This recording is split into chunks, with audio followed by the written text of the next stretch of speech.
put my orange hat on back in a second. I gotta cool down. We got up into our tree.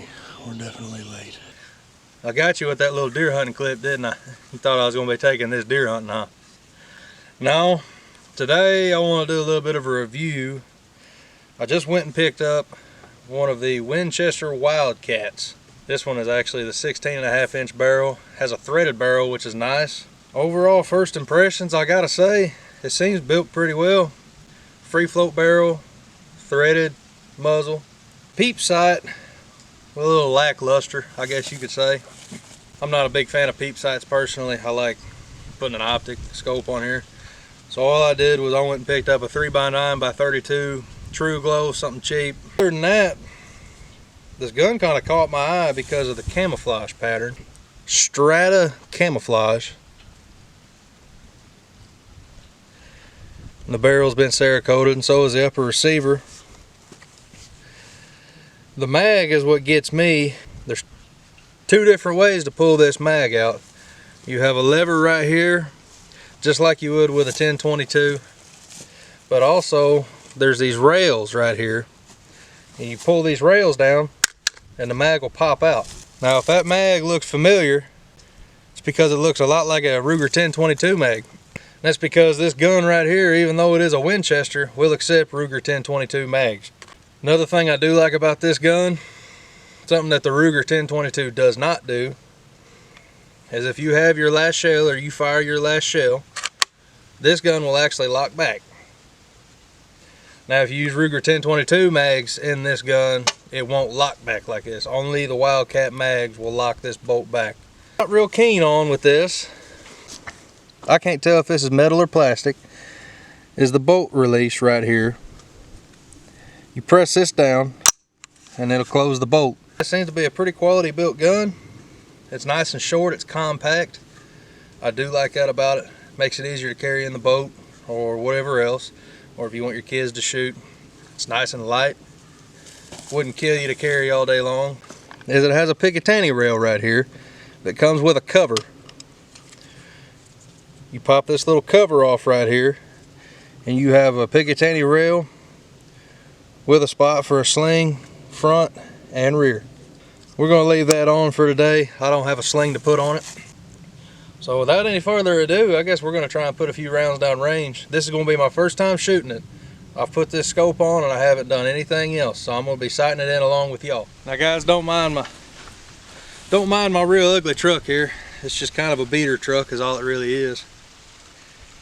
So don't give me too hard of a time over it. It ain't pretty, but she runs and fires, and I drive her an hour and a half to work every day. So, supposed to be a 10-round mag. We're gonna find out. All right, that's all 10 loaded up. Cycled the first one in. See what we can do.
My camera quit recording on me again. I don't understand what's going on with this camera. I'm sorry. I shot a deer earlier this season and I couldn't even use the video because the most important part of the video, the point of shooting the deer, was gone and the camera didn't record it.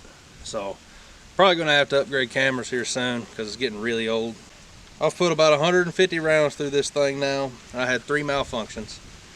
Only one of which I can blame on the rifle. The other 2, everybody understands at 22 LR it gets duds here and there. Matter of fact, after this gun didn't shoot them, I put them back in and they still didn't fire.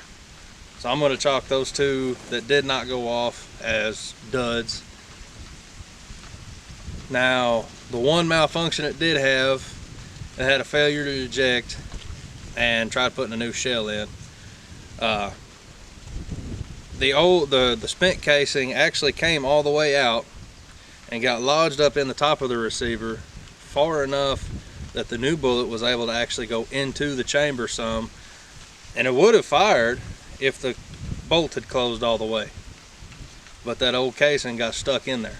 A few rounds, the threaded cap for the muzzle started coming loose.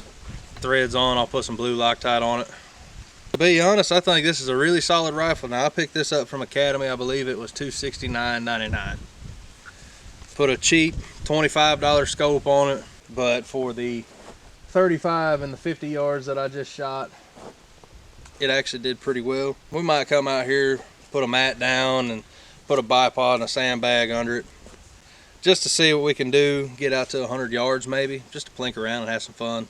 Granted, 35 yards I'm shooting a cardboard box with 5 black dots. At 50 yards I'm shooting a Diet Pepsi bottle. But I hadn't made a video in a while, so I wanted to get out and I wanted to shoot this thing. I needed to get it sighted in, and I wanted to make a video for y'all. For the price I paid of it, the looks of it, this might be a good gun to carry around in the truck, the boat, anywhere you go in the woods, fishing, anything honestly. It didn't break the bank. It's a sharp little gun. Now, if I understand correctly, I believe that the upper is polymer with metal slides inside, if I understood correctly. But comment down below, please, if you would like to see me come out here with a mat, put a bipod and a sandbag on this gun, and try putting it out to 100 yards and seeing what accuracy really is with it. You know, I'll zero it in better, and then we'll see what we can really do. Get this thing out to 100 yards and see how accurate this thing really is. But I just fired 40 grain subsonic Aguila ammunition through this. Didn't have a single malfunction. It functions great.